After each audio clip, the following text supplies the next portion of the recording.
Allez, on continue les actualités, on va aller faire un petit tour. Justement, côté automobile, là on parlait pourquoi il est très important de watermarker vos documents. L'information est très simple, hein, je vais vous la mettre d'ailleurs sur le chat. Là, hop là, c'est usagé. Alors on va mettre là tout de suite l'URL correctement sur Twitch tous les soirs 19h-20h, n'hésite pas à venir.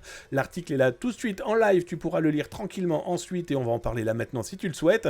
Et sur YouTube, bien sûr, tu l'as dans le descriptif, là en dessous. Et n'hésite pas à donner ton avis sur le sujet, peut-être même des cas vécus que tu as pu vivre avec ce genre de problématique de la donnée qu'on peut diffuser à tout le monde aujourd'hui. On n'a plus trop le choix. Et là, ce qui est intéressant, c'est qu'on a quasiment l'exemple d'Enzo H7 qui nous posait la question sur Twitch par rapport aux pièces d'identité qu'il va fournir. Pourquoi il est très important de ne pas cliquer sur n'importe quoi, mais aussi donc de fournir n'importe quoi et n'importe comment? Un site de covoiturage en Russie. Alors on pourrait se dire, ça ne nous impacte pas. Non, mais l'article que vous allez lire, est vécu par pas mal d'entreprises aujourd'hui qui ne disent pas trop qu'elles ont eu un problème de fuite. Ni vu ni connu, tant que je ne suis pas pris la main dans le pot de miel, je n'aurai pas de problème. Mais cet exemple-là est très parlant. Pourquoi? Parce que, Citymobile, c'est un site dédié au covoiturage. Jusqu'ici, tout va bien. On connaît un petit peu le principe de tout ça. Sauf qu'ils ont fuité. Et ce que vous voyez là, et je vais vous le mettre à l'écran de manière un petit peu plus simple, ces gens-là avaient un cloud qu'ils ont, on va dire, particulièrement très mal protégé.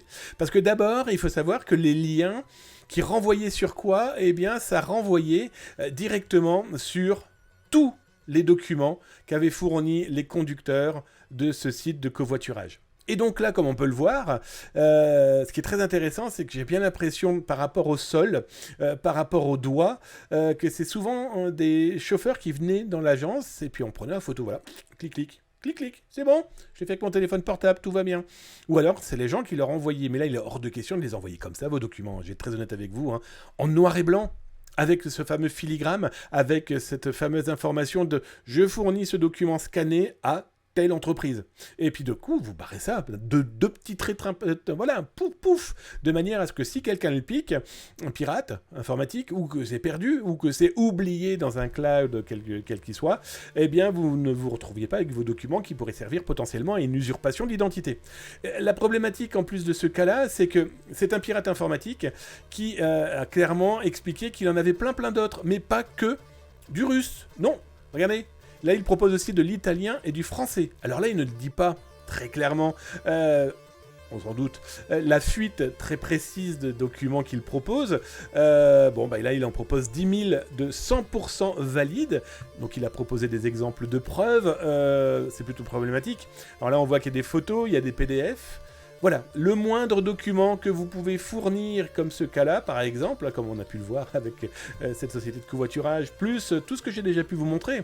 Souvenez-vous des hôtels, vous verrez ça d'ailleurs dans les rediffusions sur YouTube, 150 000 passeports qui ont été récupérés dans des hôtels du côté des mers chaudes. Alors récupérer soit sous forme de piratage, soit tout simplement en donnant 1 euro par document à quelqu'un qui se charge des photocopies au sein de l'hôtel.